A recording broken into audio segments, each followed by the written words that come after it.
Okay, so we should just start it with what we did today. This morning, we got on a plane. Yeah, so this morning we woke up at 8. Well, we got up at 8 and we had breakfast, which was great. And we met some people actually from Dallas, Texas. Some girls were there to go to a hospital and work with AIDS and HIV patients. Yeah. And Dr. Block says they're going to have a really hard day.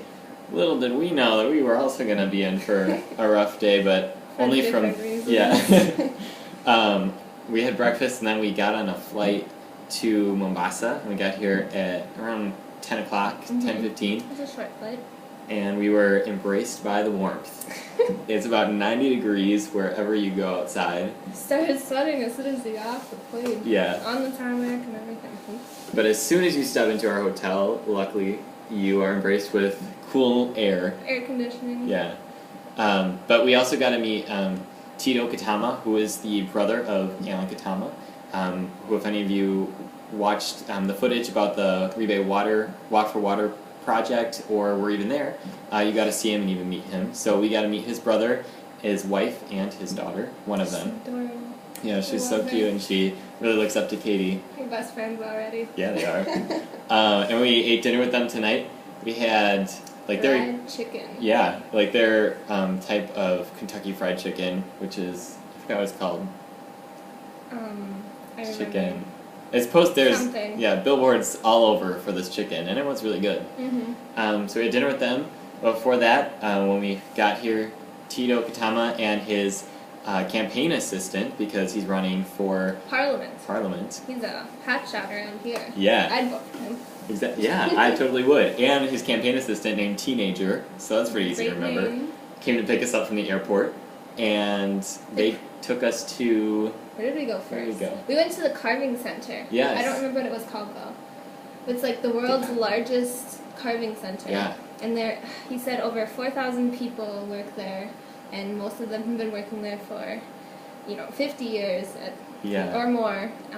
And they're just absolutely wonderful. There's the most beautiful carvings ever, and they've used mahogany and teak wood and... Yeah, not just like wonderful to watch and wonderful to talk to. They're so friendly and willing to let you into their life and their hobby and their passion. And that's something I didn't expect. Yeah. Everyone is so friendly. Yeah, and to be sitting out in 90-degree weather, carving wood, and that's all you do, and you're just surrounded by everyone that you love. So. Right, and then some strangers come up and approach you and ask to take your picture, and we're totally okay with that. Strangers, that'd be us. The white people. Yeah, the white people, or the Mafungu? Mazunga, which Katie heard a lot of. Mazungo. Yeah. Yeah. All the little girls come up to Katie and they just idolize her because... It means white person. Yeah. Or European, but same thing. Yeah. So after that, then we went and spent a lot of our money in the store that they sell all of the carvings at. So the carved baskets and sculptures and everything you can imagine. Yeah, and it's wonderful. Yeah, we can't wait to share with you what we got there. It was humongous. I could have spent all day there. Yeah. It was like a little museum. Like, even if you couldn't buy anything, right. I would have loved to just look at everything. Yeah, because you got to meet the artist or the carver, and then you got to actually see their work being sold. So we've spent our first, what's their currency called? The Kenyan shilling. Shillings, yes. We're starting to learn how much a shilling is per dollar. It's really hard. Yeah, because shillings come in hundreds and thousands, while dollars come in ones, fives, tens, so... The dollar is worth more than their shilling. Way more, yeah. I mean, it was a good deal for us. Yeah, it wasn't so painful to spend it. Yeah. So after the carving center, then we came to the hotel and got to see where we'd stay just for tonight, because tomorrow we're going to go to Rebay. It's a very nice hotel. Yeah, super nice. The past 2 nights we've stayed in a guest house, Presbyterian guest house, which is nice, sort of like a motel, smaller with the mosquito nets around the beds, but there aren't here because of the fans in the rooms. Is that what? I was going to ask. I was a little worried. I know, but then again, now that I think about it, I mean, it was we might have to ask about the mosquito nets, but I haven't sleep felt with any. my can of bug spray. Yeah, I didn't bring any. Besides bug spray, another hot commodity is sunscreen. So just for Garrett, though. We're the tan line. Pretty sure we're the only people in the entire country who put on sunscreen today. Yeah. When we go to the beach on Thursday, I don't know if I'm gonna... roasted. Yeah, I'm gonna look. Anyways, so we came to the hotel. After the hotel, we went to Alan Katama's house, and we got to see his office because besides saving the world, he has a printing company. So we got to go there with him and Teenager, and then meet his wife and some of their other friends, and drop off all the school supplies that were donated from friends at home. And they loved it. They loved it. Absolutely loved it. I've never seen someone so excited to receive pencils. Yeah, they said the pencils were the biggest thing. So they're going through all the bags, and we're going to bring them to Rebay then tomorrow. But they want to make sure they split up what goes to what school because they have a better idea of what the high school needs. In the primary school. So big shout out to Pleasant View Elementary. Thank you for donating all the supplies, and the kids will be sure to get the cards that you made tomorrow. So then after that, after visiting their home, they dropped us off at Fort Jesus, which is a fort that was built over 400 years ago. Yeah. And we got to explore that with a very informative tour guide. He was very helpful. But it was the most beautiful place because we got a great view of the Indian Ocean, which is my first time seeing any ocean. And go big or go home. Go big or go home, I guess, yeah. And then we also got to meet a nice, friendly cat who Dr. Block took a liking to. Dr. Block is a cat man. Yeah. I can't say a cat lady. She's not a lady. Cat lover. Cat lover. This cat was fur and bones, but we made sure to get it some milk and make sure it had the entire package before we left. After that, we went to the Old Town.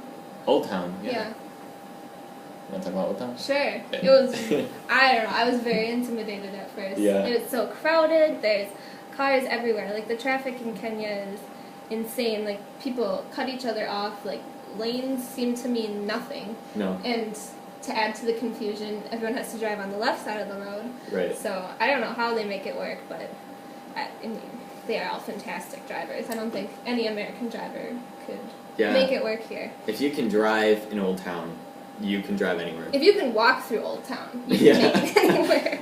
Right. I thought I was going to get hit a couple times. I got hit by I didn't tell you this, but I got hit by a side view mirror. Just tapped on the shoulder. But I was like, oh, I just got hit by a car. Yeah. Which is surprising because Teenager was walking with us and he was like our own bodyguard. So if anyone came too close, Teenager was there taking care of it. Yeah, it was such close quarters with everyone, but I've never felt safer. He was kind of just hovering behind us. It was great. So we did a lot of shopping in Old Town, or a lot of sightseeing and people watching. We went to, I don't know what the shop is called, but they make the congas, which are, I don't know how to explain it. They're sort of like scarves, but they're really big pieces of material. Yeah, like women fabric. wear them for skirts and that's a better way to put it. Wraps, and I've seen them over people's heads. I saw some lady who had it cut and tailored to make like a shirt. Yeah. So. Do you have yours? They're all packed. Oh. We'll show you when we get home. We'll take a picture. So yeah, after Old Town then, we went to, I can't remember what. We went to the Indian temple. Oh yeah, we saw an Indian temple. We saw an Indian temple. And they let us in. They let us in. I didn't think we would, and they let us take pictures. Like, many people are very hesitant to let you take their picture. You have to ask before. Right. I mean, that's just what's polite, and some people will refuse, but they let us in. They're like, take your time, go where you want, take all the pictures you want. So we gotta actually go in when they were praying because they pray 5 times a day, and you can hear their. Sorry. We're talking about wrong face. Okay, so we could talk about that too. Everywhere that we've been, religion has been such a big part, and so for Muslims, it's praying 5 times a day and having that prayer time with the announcements going off. Yeah, it's really weird here because their call for prayer goes off the big loudspeakers 5 times a day. 5 times a day. Starting at 5 in the morning. So that's how I woke up my first day in Kenya, was to a call for prayer. But I just wanted to sleep. I didn't really want to pray. I'm a heavy sleeper, so I never wake up. Dr. Black says I sleep like a corpse, so...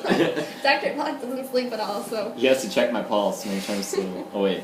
But anyways, yeah, so we got to go into the temple, which was a great experience for us. And then we went to the grocery store and had the grocery shopping experience, which was a grocery store with everything you can imagine. There was 2 floors. And weird stuff like that. So we made sure to buy a lot of water, because if there's anything we are right now, it's... thirsty. Dehydrated. Always...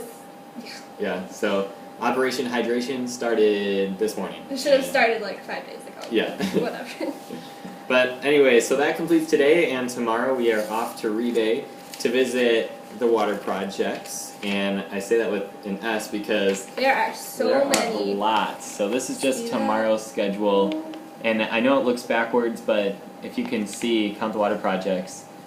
More than half of them are water projects that were funded by the anonymous donor and through the university's fundraising efforts. So don't just think it's one water project, because anyone who has helped out with this, you have played a huge part in more than 20 water projects. I was gonna say our $10,000 supplied no short of 20 projects. So right, and over 15 water tank projects. So that's allowing people to collect water in tanks and then use that not only for their family but for their agricultural purposes, because right now there is a huge drought and they're hoping that next month they're able to get some more rain. Yeah. So the next 3 days are just filled with visiting the water projects and water tank projects that Carroll University, the community, and the anonymous donor were able to sponsor.